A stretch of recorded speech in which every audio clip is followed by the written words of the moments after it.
Greetings, nerds. This is SNN Nerd. I'm your host, Sarah Belmont, and with me, as always, is our Mr. Producer, Will Polk. How are you doing tonight, Will?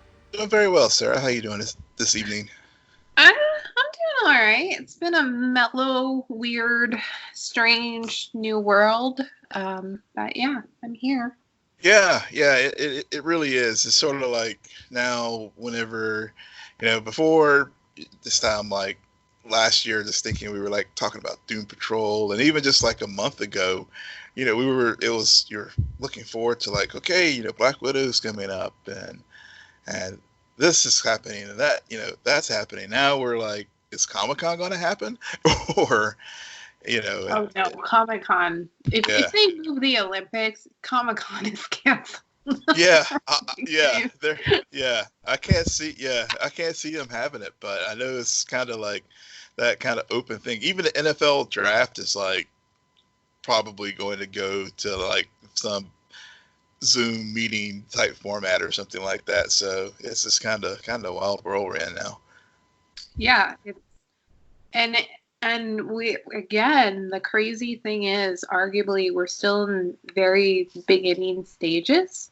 Mm-hmm. I mean, it only turned April 2 days ago, or yeah. a day ago, technically.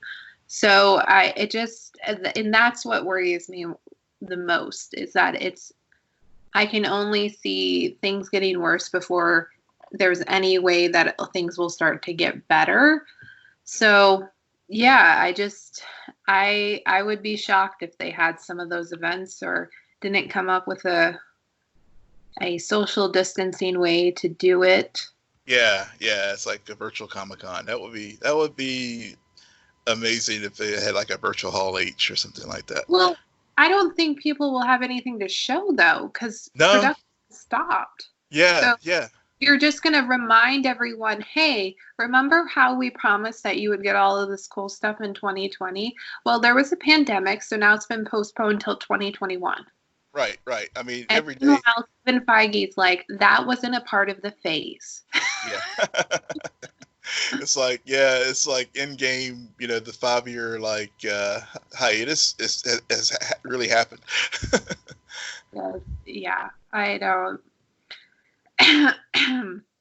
Yeah, it's just it's the world, and it doesn't surprise me that more things like Billions are getting split seasons because they've had to stop shooting and whatnot. That's going to occur. It's just also, I don't know about everyone else, but I'm struggling to find new things to watch. Or actually, I know there's a lot of content and streaming services, thank God for them. However, even when I try to consider watching other things, for some reason it's like this mental block where at the moment I start actually binging shows, I will be succumbing to my newfound reality of like, this is it.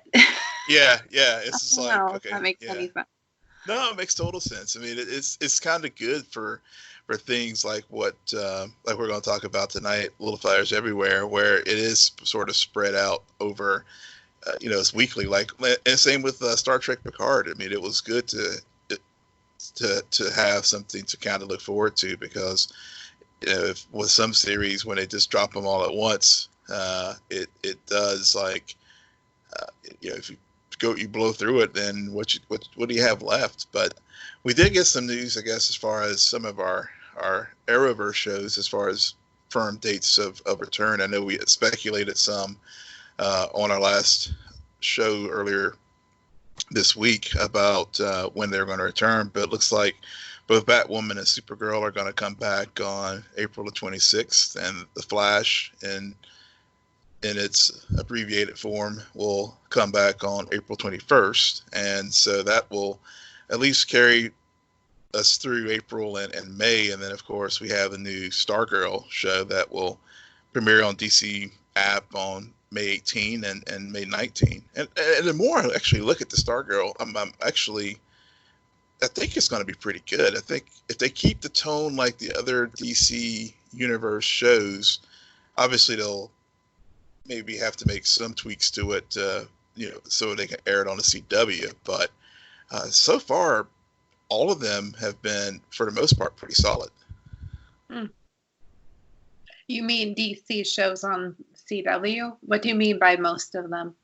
Well, I mean, on the DC app, as far as Doom Patrol. Oh, okay. Yeah. I mean, DC, yeah, as far as Doom Patrol, Swamp Thing, even though it got cut before it really had a chance to really grow. But I mean, those first 7, 8 episodes were like amazing, and then they had to like hurriedly punt it to wrap it up. But and even Titans, I mean, the second season was definitely better than the first, and the Harley Quinn show, as far as their live, even though it's animated, it's been solid. So I feel with that track record, I feel pretty good about Stargirl coming up. I, for some reason, I guess I'm just not understanding that this is on the DC app and not on CW, because when we first watched the trailer, I had it in my mind that it was with CW. Yeah, well, it was originally going to be just on the DC app, and then the powers to be at Warner Brothers decided, let's also air it on the CW as well. But it does come on the DC universe first, so that premiere date's May 18th, and then the CW premiere date is May 19th. So, but the other thing about the show, in an article I read this week, is they had already started talking about potential crossovers with the Flash, even in this first season, but I guess it didn't work out. So, maybe in season 2 it'll have a crossover with the Arrowverse shows, since they already teased it in Crisis. Yeah, I mean, that's kind of inevitable. If they move the show to air on CW, they're going to have crossovers. I mean, CW has figured all that out, and it's kind of a standard. So I'm not surprised. Again, I just have low expectations because I was not overly enthusiastic about the show itself when I saw the trailer. And yeah, I understand what you're saying about how it's originally supposed to be on the DC app, and when we look at that content, but there's a reason why I keep forgetting that this was supposed to be just on the DC app, and it's because when I look at that show and I compare it to Doom Patrol and I compare it to Titans, there's a lack of an edge that makes me like, yeah, so if I was a producer and I saw that Stargirl trailer, I would be like, why isn't this on CW? Doesn't make any sense. It's perfect for that kind of viewership. Right. And maybe that's part of it too. I mean, maybe, like as you said, and why you forgot that it was actually going to be on the DC app is because they have kind of CW-fied the promotions of it. Yeah. And see, this is what the world is coming to. We spent probably a good 10 minutes on Stargirl and arguing about what it was airing on. There's no news. There is no news anymore. I'm sorry. The news is everything is postponed, everything is canceled, all the things that you expected to get. It's not, and I'm sorry. I'm very pessimistic this week. Haven't had a great week. I'm not a cheerleader right now. But yeah, this is just, it's amazing to me what the world is coming to. Yeah. Well, see, that's why you had me to be your cheerleader. In all this craziness, there's still some things that, it's not just wash, rinse, repeat. There's always a silver lining to be found somewhere.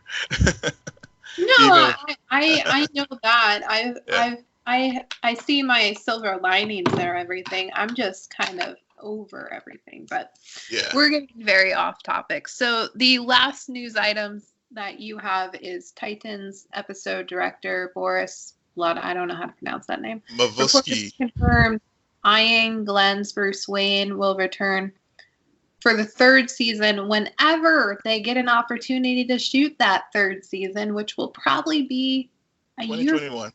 Yeah. Yeah. But yeah, he apparently on his Instagram live story said that he's coming back. So we talked about that during Titans and how we felt about Bruce's character, how they portrayed his version of Bruce Wayne and Batman on Titans. And so when I saw that, I was just sort of like, okay. Hopefully they've gotten the story will be beyond, Dick and Bruce's angst and maybe how they can start teaming up and working together again. Wait, you didn't like him as Bruce Wayne? I was he was okay. He was okay. I mean, he was an okay Bruce. Okay. But I don't honestly remember really talking about Bruce Wayne when we talked about Titans. Yeah, I mean, that's why, and I think that's my point. He was kind of forgettable. But he was just kind of there, and it was really, he played as a foil to Dick, and we did get sort of the, I mean, he was basically a MacGuffin for in part of the stories this in the second season of Titans, as far as when Dick left the Titans after feeling so guilty about Jericho. Yeah. I have a feeling that they are probably going to continue the angst with Dick and Bruce. I mean, why else have Bruce around? Part of Robin has to be his own character, or Nightwing, however you want to call that character. So it's really that character growth. Mm-hmm. So yeah, I mean, they did kind of have some. That was the worst response I've ever given on this show. Yeah. Oh my god. What were you saying? I was saying they did make some peace at the end of the second season, so we'll see. We'll see. All right, so Little Fires Everywhere on Hulu. Are you all caught up? Yeah, I'm up. Yeah, I'm all caught up. Watched the latest episode last night. Mm-hmm. And I really just overall this big. I know we touched on a little bit, but really to get in depth of this series, I've really enjoyed this. It's been, as I was happy you liked Star Trek Picard when I suggested you watch it. I have to say I appreciate you telling me about this series, because it really gets into a lot of different issues, a lot of layers on parenthood, motherhood, race, class. I mean, it touches on a lot of things, and I will freely admit I have not read the book by Celeste Ng, but have you read the book? No, didn't even know it was a book. Okay. Yeah, it's an adaptation that Hulu did of that book that was written by her. So I can't. I won't be that person who will be like, well, in the book it was this way, because I haven't read the book. So I can watch it without having it, watching it through that filter. Yeah, which is good, because as somebody who has frequently read books and that have been made into movies or TV shows, it's really hard not to be that person, and it definitely does make you more biased and more critical of things, because in your mind, when you read it, you interpret it a certain way and other people interpret it a different way. Mm-hmm. So this is a really good show. I knew it was coming, and what Hulu did, the smartest thing that Hulu did is it dropped the first 3 episodes. Mm-hmm. And you have to watch all 3 almost in a row, because it is all 3 episodes together make the pilot. I remember sitting down, and I had a lot of time on my hand, as most people do, and I just started watching, and I was like, okay, this is a little slow. All right, what's going on? And then for some reason I'm like, okay, let's hit episode 2, and then more character development, and then episode 3, events happen like a chain reaction, and suddenly you're like, oh, now I understand the story. And even last night's episode, there were a lot of revelations about Mia, about Elena, where the story just keeps furthering, and what it's really making clear is this is a lot about mothers and motherhood.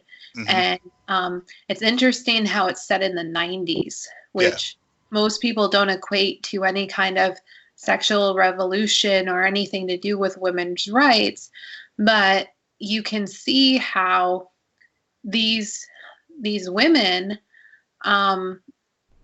there's certain things that their choices are different than there were 10 years prior or 20 years prior. And also the realization that the plan they had set may not be what they wanted in the end. And so you have a lot of resentment.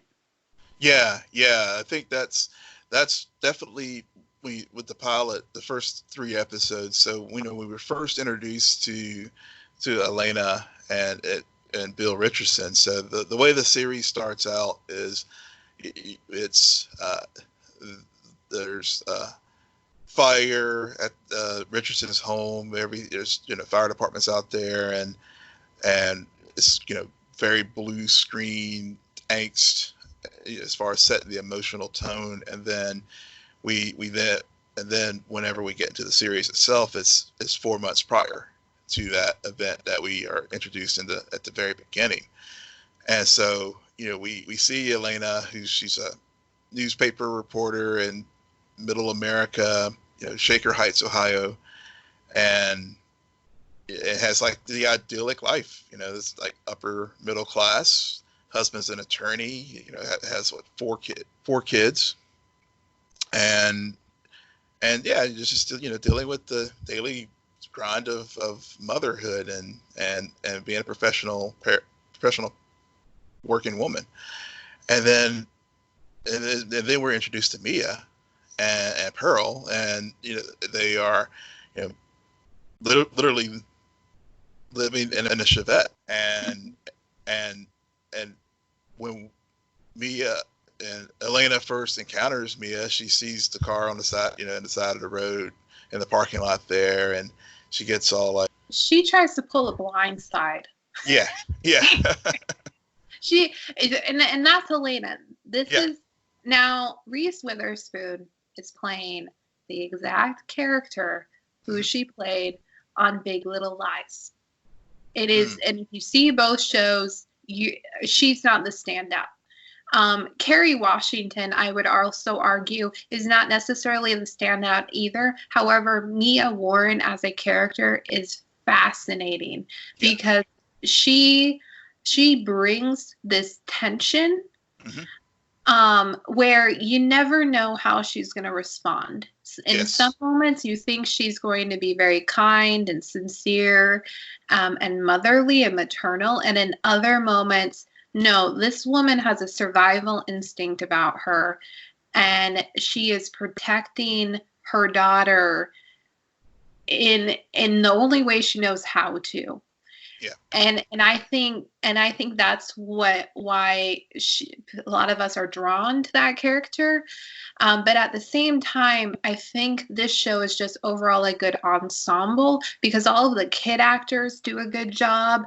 They don't feel the one kid actor who I think so far has arguably done the worst for me is the girl who plays the older daughter. I forget her name. Oh, Lexi. Yeah. Lexi? Yeah. Well, see, I thought Lexi, especially in this last episode, and I know, we're recapping. We're pretty much 5 episodes here in our discussion, but overall, I would see, to me, Moody he seemed to be the one that I sometimes forget about, but. But I think all of the kids are pretty strong because you're right in that it is a strong ensemble show. With Pearl's who's Mia's daughter, the actress who plays her, and Moody and how she, Moody and Pearl first develop a friendship, but at the same time, but while that's going on, Pearl is crushing on Moody's older brother, the oldest son, Trip, who's the jock. So you had all these various archetypes in the family too. So you have the jock, you have Moody, who's the middle or second or third kid who is, and I don't have siblings, but he just kind of has the the forgotten child who's just kind of there, but he's very earnest. You have Lexi, who's, I guess, the homecoming queen, and then you have Izzy, who is like the outcast and who is like doesn't put up with any kind of shit from anybody. Right. Well, yeah. I mean, they all fit into those molds of like the Breakfast Club and everything. Yeah. I just felt like out of performance-wise, for some reason, even though Lexi's character has a few layers and she had some really interesting moments occur in this most recent episode with the pregnancy and becoming a disappointment, which is something that they've kind of set up, is the fact that Lexi idolizes her mom. Yeah. And she wants to have her plan, stick to the plan, because that's what her mom did. And so she's following that path. And then she put it at risk, and she thought she was going to lose it. She made a decision. And now she's the girl who got knocked up in high school and had an abortion. Yeah. Yeah. And that was, and I guess that's why I felt like this last episode, where I really felt she was a very strong character, and but they laid the foundations for what happened in this episode. Not only as far as her having sex with her boyfriend, and and they had this, they do a lot of pop culture references in this show. Since it's based in the 90s, and so they, of course, they had Dylan and Brenda drop in the episode about how she and her boyfriend were going to like lose their, have sex together for the first time on their prom night, and so so they play that up. But one of the things that really, like you said, as far as having a plan and stuff, was like, Lexi wanted approval from her mother and doing all the right things, and like early on in the series, where she basically stole like Pearl's life, as far as like trying to get her writing her college essay to Yale, and then she like tells her boyfriend all about he reads the thing, and part of the context was Pearl trying to have it to write a letter to basically show how she did qualify for the Algebra 2 class. Oh yeah.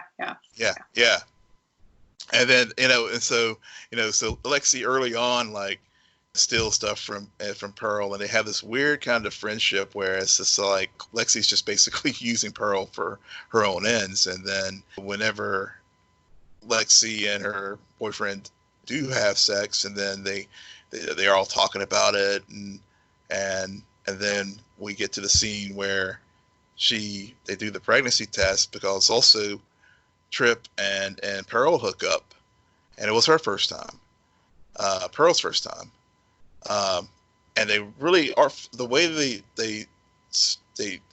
had the scene in the bathroom where they're doing the pregnancy test. They set it up so you don't know which one, who's the one that's actually worried here. Oh, I called that out immediately. Yeah, but it was a fake out. Yeah, well, yeah, but I mean, I thought they set it up pretty well. Yeah, I don't know about that. I figured Lexi was pregnant because when I went to go hit on the episode, she was in a gown. Yeah. I already figured that out. Yeah, well, yeah, but I mean, just the way, but I think my point is the way that they are just basically using, just all throughout the series so far, how Lexi just basically uses Pearl. Well, they're all foils. So yeah, Lexi, again, she wants to be the good girl. She wants to be the kid that her mother and father are proud of and can brag about to their friends. And getting into that college is the the way that she set out to do that. Unfortunately, Lexi also lives a life of leisure and privilege. Yeah. So she doesn't have anything she had to overcome. And she knows that. Right. And so she hears the story and realizes, well, they don't know the truth. I'll make something up. Because I understand like the stolen the stealing of everything, but Lexi, for me, I see it and I'm like, well, she's a bit manipulative. Like, yeah, how else is she gonna get in? That's her point. Like, right. I can't. She was born under certain circumstances. So is Pearl, and Right. Pearl is also the person who's looking at this family of privilege, of luxury, of upper class, and sees everything that she's always wanted. Right. I mean, right. She has a mother who's a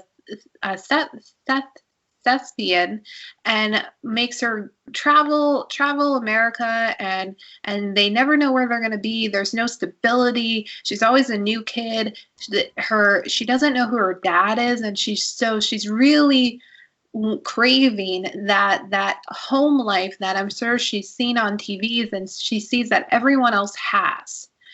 So, and they welcome her in. Right. Including Lexi. And so she also, I think, has realized that, yes, they let her in, but she has also had to pay in a way to get brought in to that family.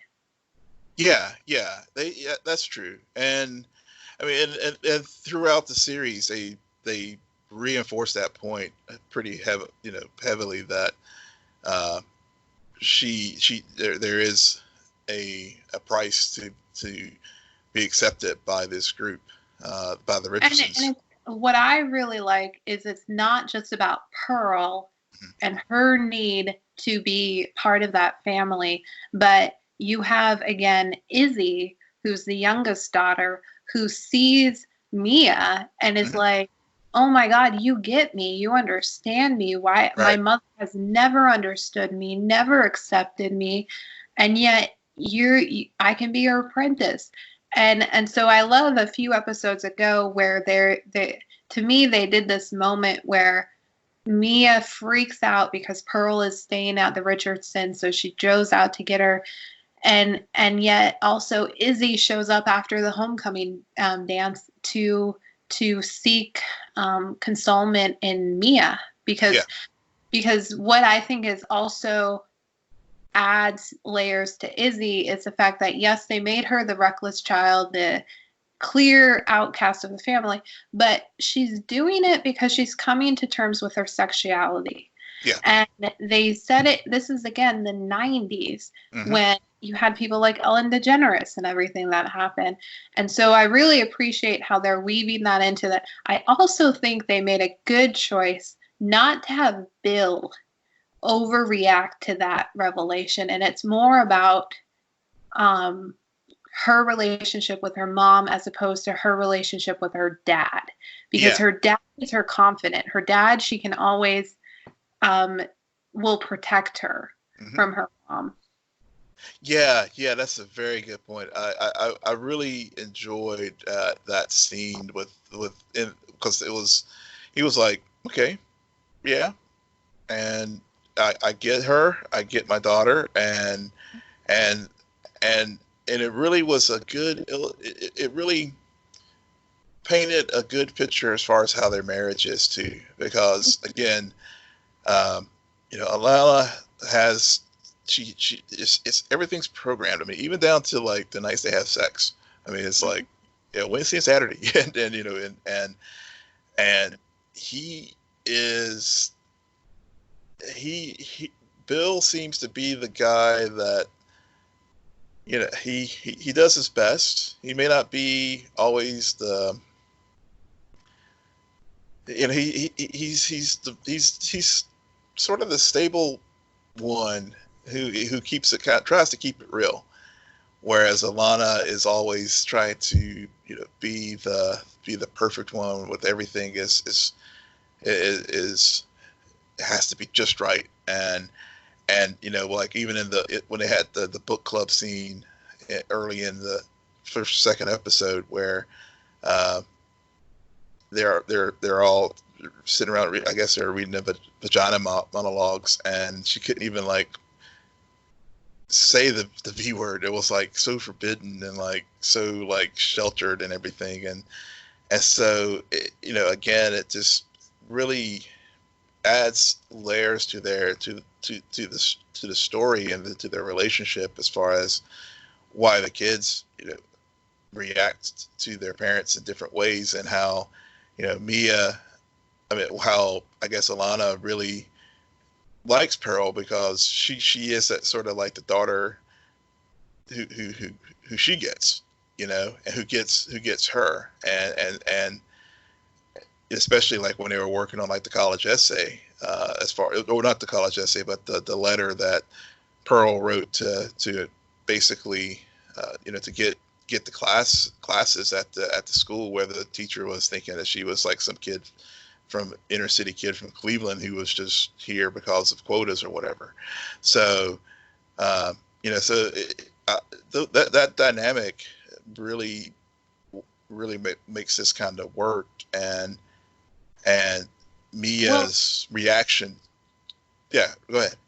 No, I was just gonna say, so what I think they're doing with Elena in those instances is really showing how she comes off as this person who has the perfect life, very charitable, always giving to others. But she does it so that in return, she gets praise. She gets put on her pedestal. She gets people to be envious of her. I mean, they're best friends, and everything that's going on with the daughter and who the mother is and the adoption and everything. Elena comes at it from a place of, let me do this to help you.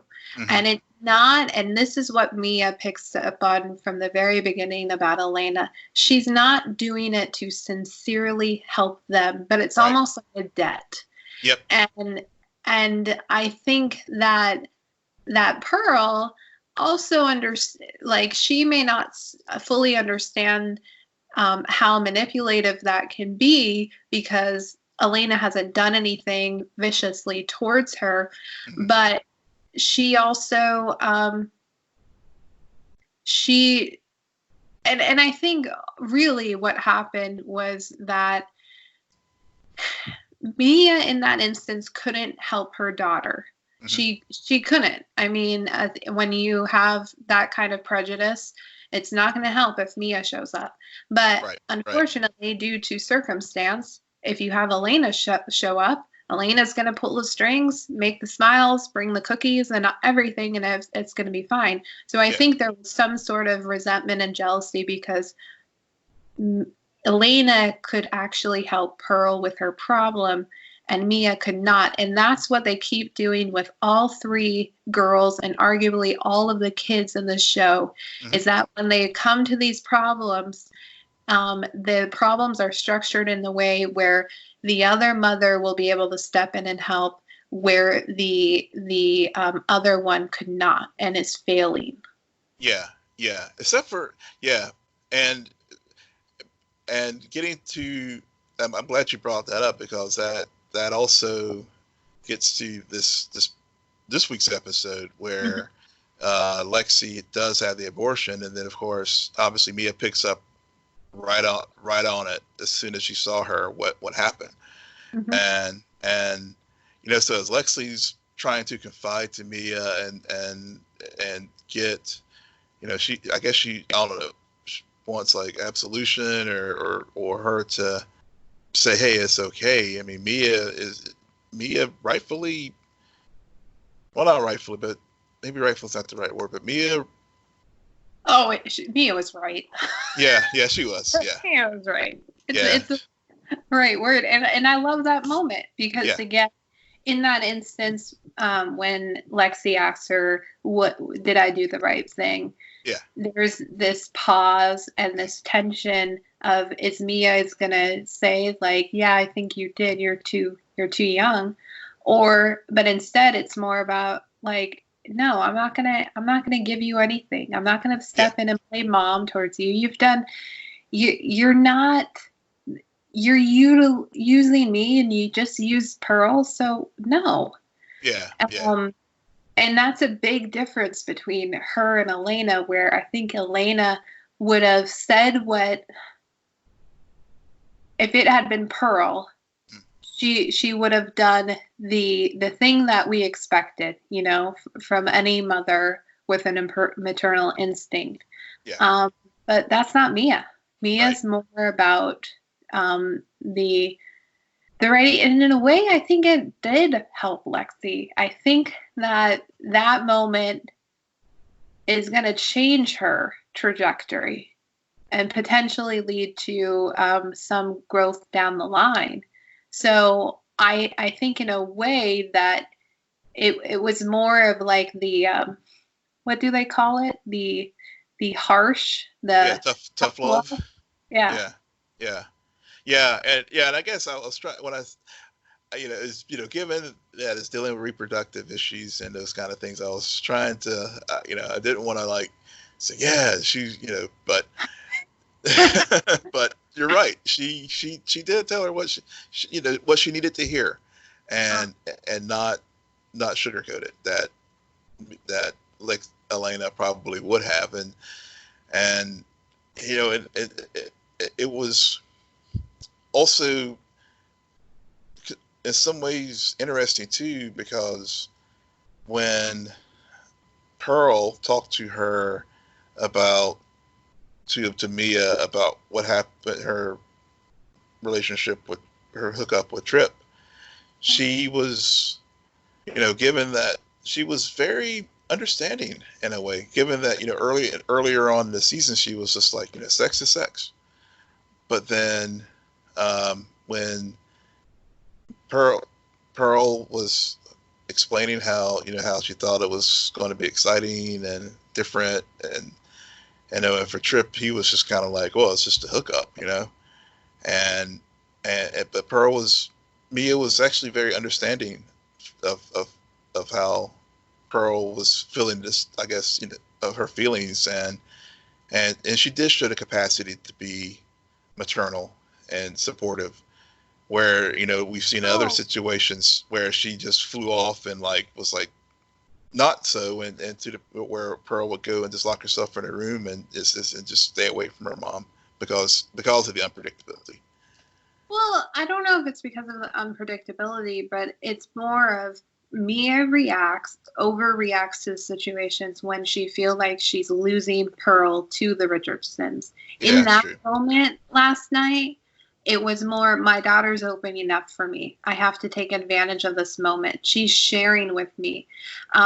I think this goes like whether you're mother or father, and to an extent, you want to be their friend. You want them to tell you their secrets, and you want to be involved and feel like you are part of their life. Granted, I don't have children, so I don't know, but I assume. Yeah. And so I think that's why we saw that come out of her, and also Pearl didn't get pregnant. Right. Yeah. Yes. Okay.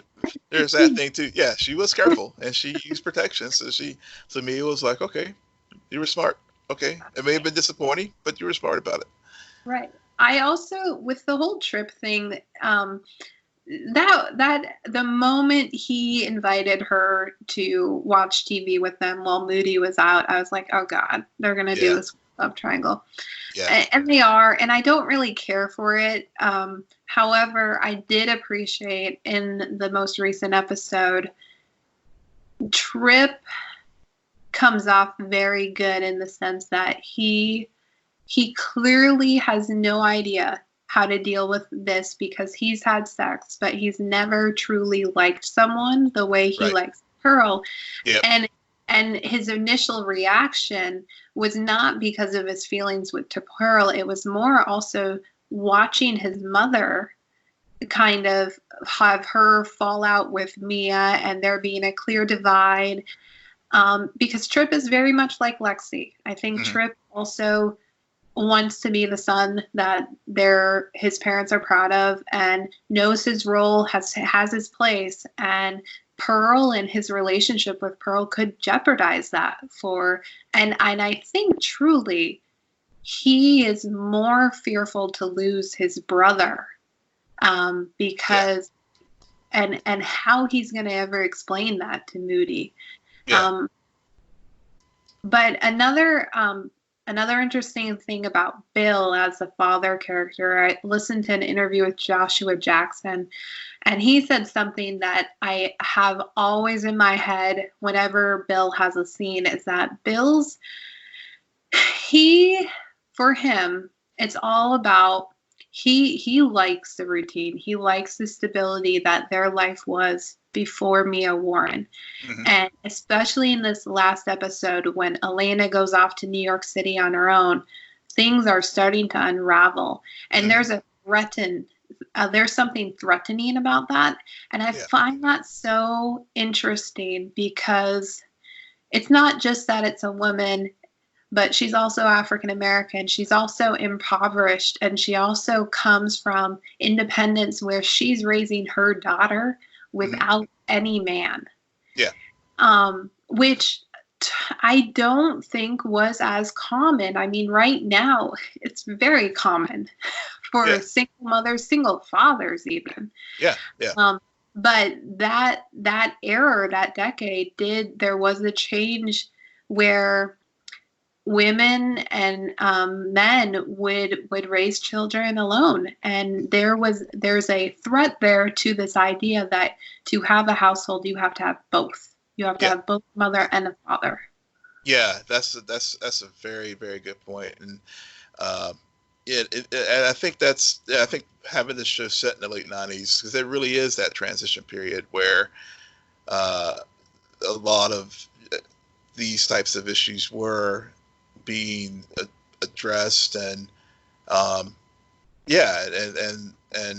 it was sort of, the bill does represent the social norms and how that is being threatened, but it's very interesting too, though, with that on the one hand, as far as those issues, with race and gender and single parenthood, but then you juxtapose that with how he was actually okay with Lexi being gay.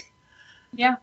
So it's just, so I think that's the what I like about the show is, when it because it does get, I mean, freely admit, it gets pretty heavy-handed sometimes dealing with race and class issues. I mean, it just hits you right over the head with it, and especially we haven't even talked about the Chinese the baby and her giving her child up for adoption yet, but yeah, it does hit those things, but it does it in a way that, especially when you look at it in the contemporary times,